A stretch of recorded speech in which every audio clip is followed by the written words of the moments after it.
Hi, everybody. Welcome to our Fridays with Friends. I'm here with Katianna Mazard, Senior Citizens Law Project Director here at Coast to Coast, and Mark Adler, Executive Director of Meals on Wheels South Florida, is joining us today. This is part of our weekly series of Fridays with Friends. We meet with community members and we talk about important resources that are available to our community. So follow us on Facebook for the next one. And with that, I'm going to hand it off to Katianna and Mark, and they're going to talk about some great resources. Thank you, Eddie. Thank you, everyone, for joining us this afternoon. We have our good friend and neighbor, Mark Adler from Meals on Wheels, joining us this afternoon. Hello, Mark. How are you? Katianna, good. Okay, this is a short segment today, so it's just 15 minutes long. So we're just gonna get right to it. Since COVID-19 has hit North America, millions of Americans have lost their jobs and are seeking assistance more than ever, including food assistance. So we wanted to talk to Mark to find out, is he seeing more people seeking assistance with Meals on Wheels, from Meals on Wheels, and what other services are available in the community? Mark, can you tell us a little bit about your organization for those who's not familiar with it? Sure, I'd be happy to. Most people have heard of Meals on Wheels, and we're probably most well known for our home delivered meals for homebound seniors. And that's definitely a huge part of what we do, but it's not all that we do. We also, well, before this crisis, we had 32 senior dining sites where we offer a hot meal each day to over 2,000 seniors. And then we also have our Meals for Pets program where the seniors were feeding the food we were giving them to their pets. So we started to feed their pets. And that's been going on for over 20 years. It's a really amazing program. But we also, we do a lot more than providing a meal. When we go into someone's home, our volunteers, they're the heart and soul of everything that we do. They get to know their clients really well, and they provide a wellness check, a safety check, and kind of that connection to the community, because a lot of times those volunteers are the only people those seniors see in any given week. So we really make sure to get them connected to other services that they need. Oh, that's great to hear. How has that changed the connection between your volunteers and the people they deliver meals to since COVID-19? Well, a large number of our volunteers are actually older adults themselves, and a number of them, almost half, had self-isolated to protect themselves, but also to protect our clients. So some of the volunteers have not been involved since they self-quarantined. But we had a great partnership develop out of that with Cano Healthcare. Their drivers who used to drive all the older adults to their clinics obviously weren't doing that anymore. So they had some time on their hands and they decided to volunteer for us. So we've got a whole fleet of volunteers to fill in for the volunteers that stayed home. And we couldn't have done it without them. It's just amazing. How can someone volunteer with your organization, since you mentioned you do utilize volunteers? Yeah. There's several ways. We have a volunteer application on our website, and our website is mealsonwheelssouthflorida.org.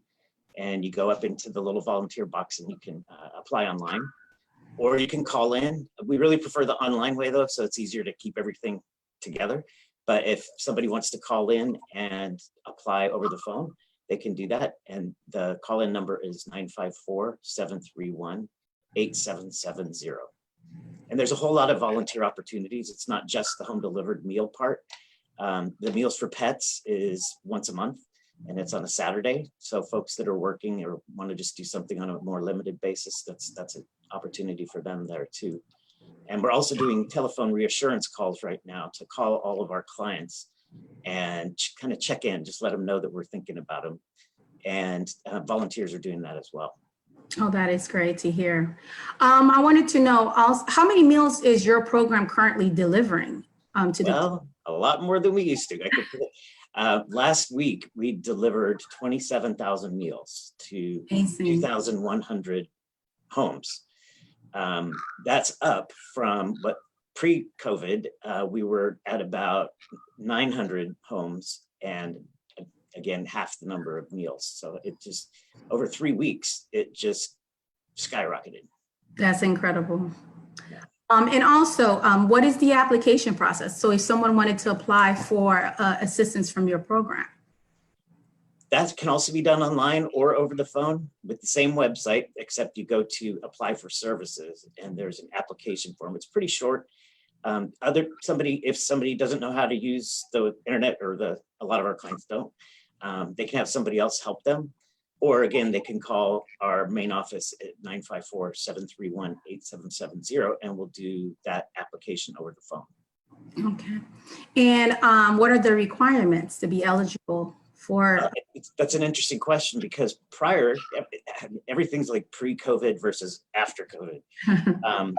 The requirements for the federally funded program, and that's through the Older Americans Act, through the Florida Department of Elder Affairs, down to the Agency on Aging, or Area Agency on Aging here. They fund our federal program. Those requirements are you had to be 60 years or older and be homebound for a home delivered meal. And then the congregate meals, when they start back up, anybody over the age of 60 can come in and get a free meal at those sites. Then we have other programs that are funded, especially now. We've received so much generous funding from foundations and like the Jewish Federation, and the Moran Foundation, to provide meals to folks who don't meet the federal guidelines. So it's still focusing on older adults, but we have a little more flexibility with that. So what I would tell people is, if they're interested, give us a call. We'll see what we can do. We can serve people under the age of 60 with some of those other grants. And for people who are not eligible, are there other services available where they can apply for food assistance in the community? Absolutely. Well, of course, everybody knows about EBT or SNAP benefits, food stamps. That has been changed now post-COVID. It's a lot easier to apply, and you get a bigger allocation on your EBT card. But if they don't qualify for that, also, I mean, I'm sure you've seen in the news, there are distribution sites all over the place. And even some of the lines are getting shorter, but you can find every distribution site on the Children's Services Council's website at Together for Broward. That's together, the number 4 Broward.org, and it shows you all of the sites that are operational or that will be operational, when they're open, where they're at. Then there's also through the Department of Children and Families, they have a limited budget for home delivered meals, mostly for people with disabilities. So the DCF has a hotline as well. I don't have that number right on me. I should have gotten that. We could always update it later. Right. And then for children, there are summer break spots, and those usually don't open until school is out. But since school has been out for quite a while, the Department of Agriculture and Consumer Services and the USDA have allowed all of the break spot sponsors like us to open sites early. And you can find all the break spot sites on summerbreakspot.org, or you can that'll give you a map. It'll show you, put in your zip code and it'll show you all the ones that are near you. And there's a lot of them. Or you can text food FL to 877-877, and it will show you the nearest 5 locations to where you're at. That's great. And also there's a lot of people who have become a part of the food distribution industry who didn't before. I mean, churches, all the pantries have been stocked, and a lot of other providers that normally didn't provide meals. For example, the Area Agency on Aging is providing meals directly out of their offices as well. So there's a lot of people around town that are doing food distribution. That's great to know. So we know that you're getting a lot of requests for food assistance right now. So we wanted to know, is there a waiting list to get assistance from your program? There is a waiting list, but with all this other funding, the waiting list is for the federally funded program. So the federal funds, they've been altered that apply to our meal delivery service. There's the Families First Act, which supplemented the Older Americans Act and is being used first. And then the CARES Act comes next. So we're taking people off that waiting list very quickly. And we got support from the Sala Foundation to feed every single highest priority person on our waiting list. So all the top priority one is what we call them. They're all getting meals now, and we're putting them on that program as soon as they apply. We still have to keep track of the waiting list because some of the people who aren't so needy might take a little longer to get a meal. But prior to COVID, we had over 1,400 people on our waiting list. Wow. And of those 1,400, we are now serving over 700 from that waiting list. Incredible. Incredible. Also, one question for you. What other programs as Meals on Wheels? You mentioned the youth program. What other programs as Meals on Wheels has coming up in the near future? Well, it's going to be interesting to see what happens in the new reality of COVID. And with our congregate meal site, we're talking to each site. Those are like the focal points in churches and the housing, subsidized housing units for seniors. Mm-hmm. They're all kind of pacing themselves, figuring out how they're going to reopen. So that coming up, what a congregate meal site is going to look like in the future is going to be something that's we're going to have to pay a lot of attention to. I think people are going to be hesitant to go back into a group setting, and they're going to have to social distance. So some of these places are too small to do that. But we have the summer is coming, and with the summer break spot, we've opened these grab and go. We're opening grab and go sites for kids to get a week's worth of breakfasts and dinners, and we're just rolling that out right now. We intend on expanding that in the very few weeks to come, and going live with everybody, all 52 sites from Kendall to the Palm Beach border as soon as June 8th. So we got a lot on our plate, but well, I guess we're just like everybody else too. You mentioned Kendall. I thought your service area was just Broward. So do you guys extend all the way to Miami? With the summer program, yes, we go all the way down to almost into Monroe County. But our federal funding for the older adults meal program is only for Broward County right now. And some of our other programs, like we're also a Medicaid managed long-term care meal provider. We can go into Miami with that program and Palm Beach, actually. That's good to know. And those who are interested in applying for those programs, they can still go on your website? Absolutely. Part of what we do as the onboarding process for somebody who's applying for services is we go over all the different programs we have.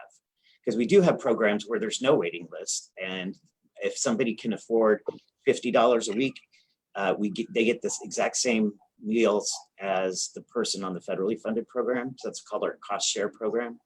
And then we have a kind of gourmet level home delivered meal program called Complete Cuisine, and everybody can order their sides and their entrees and soups and salads, all that stuff. And usually that's about $80 a week. It's more expensive, but I might have to sign up for that. My staff do. We have it delivered here. I need that. And lastly, Mark, I know you and I are in a few committees together and organizations where we try to provide services to the community the best we can.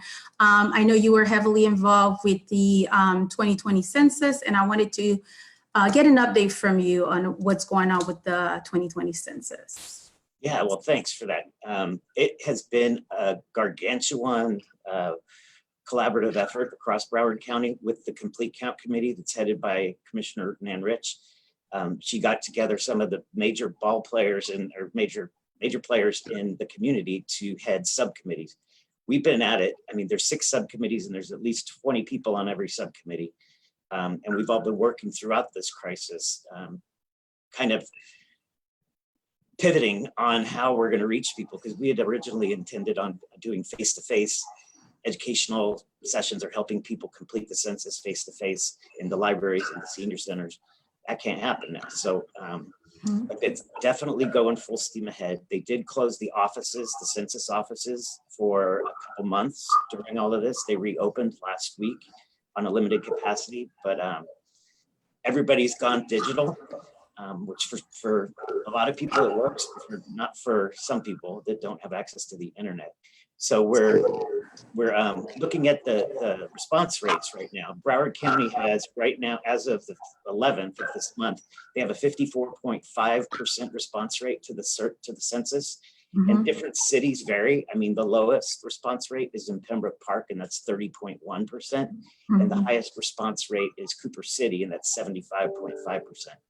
So we are going and targeting those lower response areas literally on the ground, and seeing who works with those folks who, who serves those populations, and targeting our outreach efforts there. And you've probably seen and heard a lot of PSAs going on lately on TV and on the radio. So that's kind of a strategy to blanket the whole area. And then we're going to pinpoint those low response rate areas with specific strategies. They pushed all of the dates back for completing the census. They were going to try and wrap it all up by June, end of June, July. Now it's been pushed back to October because they know it's going to take a little longer to get everybody to respond. But one of the reasons it's so important is we see it now in this pandemic. The census drives all the funding for hospitals, healthcare, planning for the future, emergency response, and we can see the impact of not having that funding. And that's the census. The census is what gets all of those dollars driven to where they need to go. So we're working full steam ahead. Big job. Yes, big job. Thank you for taking that on. We appreciate it. Thank you, Mark, for joining us this afternoon. I just want to remind everyone who's watching us right now that next week we'll be back on Tuesday, May 19th at 5 p.m. for our virtual clinic for caregivers. We're going to share some tips for caregivers and provide some legal information that they need to know, and resources that are available in the community for caregivers who are providing care for their loved ones, their elderly in the community. And also, I just want to remind everyone, please join us next Friday at 4 p.m. for another episode of Fridays with Friends. Thank you, Mark. Thanks, Katianna. Thank you. Bye. Here.